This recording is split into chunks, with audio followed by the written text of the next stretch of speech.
Well, it was going to happen eventually, and it has finally happened. Today is August 18th, 2023, and Lamborghini has just revealed their first ever, hate for me to say this, but electric car. Electric and Lamborghini. Just put those two together in the same sentence and just think about that in your head. It doesn't sit right with you. Yes, I know it's the electric era. It's 2023. It's going to be the electric era for probably this whole decade until 2030 when all of this craze starts to wear off.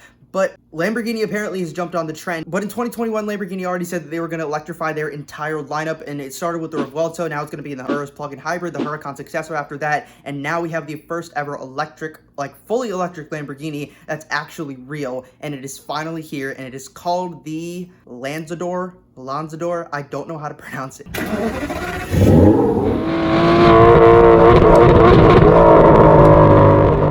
But if you haven't already, just subscribe down below to help me achieve my dream of becoming a successful YouTuber. I make all types of content on this channel, from everything from car reviews, vlogs, to my personal opinions, to redesigning cars, to short videos, informative videos, cinematic videos, and basically every single thing a car person would want in a YouTube channel. So make sure you hit that subscribe button down below again and turn on post notifications so you'll be notified every single time I make a new video. So the Lanzador is a fully electric Lamborghini, and now they first teased this on their Instagram a few days ago. I took a screenshot of it. I also made a full video about it if you want to go check that out. I published it last night because I was at work and I was doing too many things at once and I didn't get time to like fully edit that video. So if you want to go check it out, link in the description down below for that. But I did predict a few things, that it was going to be based on some Volkswagen platform, which then transfers into Porsche, which then transfers into Audi, which then transfers into Lamborghini. And guess what? Your boy was right. Okay, so take a comparison between that weird Audi concept off-road sedan thingy-mabobber and then compare this to the Lanzador, Whatever. It is concerningly similar. Like, there is no way that they didn't base this off of that. And the fact that the Lamborghini Lanzador costs like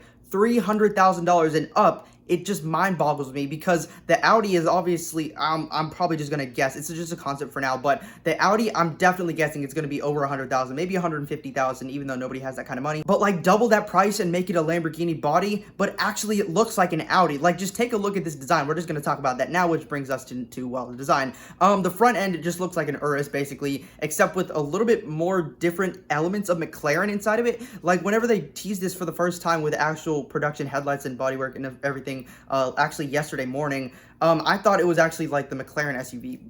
It's going to happen eventually. McLaren's going to make an SUV, but I thought it was going to be like a McLaren SUV because of the way the headlights were shaped with those two single stripped LEDs, and then you have those two little headlights right above that. But that's what McLaren has been doing for a while now, and usually Lamborghini has done the Y shape like we have first seen, and I think it was the Huracan Super Trofeo Evo, then we started seeing it in the Urus Performante test mules, then we saw it in the Huracan Technica actually in production, but of course we can't forget the Sion FKP37 hypercar. So it doesn't make sense why they didn't even put a Y-shaped headlight on this thing, and it just looks like an Urus Coupe, or actually not even an Urus Coupe. Honestly, the Urus looks better than this because, first of all, this is literally a lifted sedan. I know they're going to call it a crossover just to push sales, but this is apparently some sort of spiritual successor to the Espada, which had a V12 and a manual gearbox, and Lamborghini said it would be as exciting, or it would be very exciting to drive.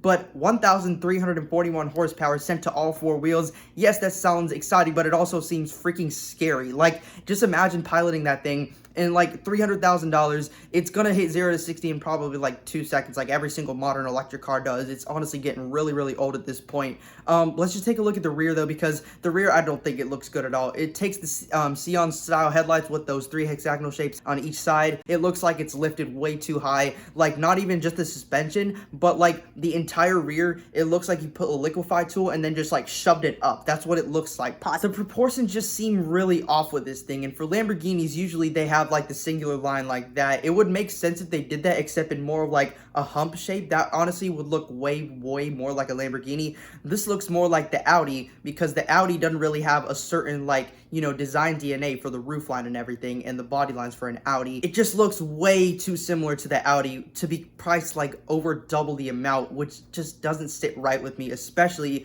the fact that this is a Lamborghini. A Lamborghini is supposed to look dramatic with sharp overstyling everywhere. It's not supposed to look necessarily elegant. It can look elegant, but at the same time, it has to look like extremely angry and look like it's about to attack you. And the Lanzador doesn't achieve that at all, especially since it's an electric Lamborghini. You need to make it way more exciting, because electric and Lamborghini, as I said, those two don't sit in the same sentence, right? Either way, it's still a Lamborghini and it's still an electric car. So you at least need to have a way crazier styling than what the Urus has. The side profile was probably the worst shot of this entire car because the lines are sharp, but they're not sharp, if you know what I mean. Like, take a look at these shoulder lines and the hips of this thing. It just doesn't look right. Hopefully, like, when it starts to actually be tested on roads, obviously you don't need that much testing for an electric car, but when it starts to get testing on roads, hopefully it'll start to be, like, you know, more beautiful. And let's just hope that they pulled an Urus with this, like when the Urus concept came out in like 2014 or something, and then in 2018 it looked so much better than the concept. But hopefully that'll turn out like this. But that's just basically my opinion on the first ever electric Lamborghini. Yes, it's still weird to say that.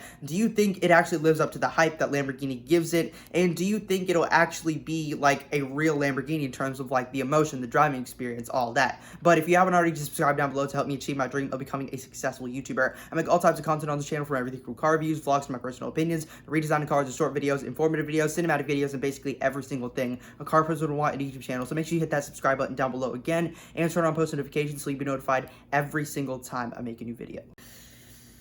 Yeah, if you want to spend $300,000, I would just say get the new Mustang GTD.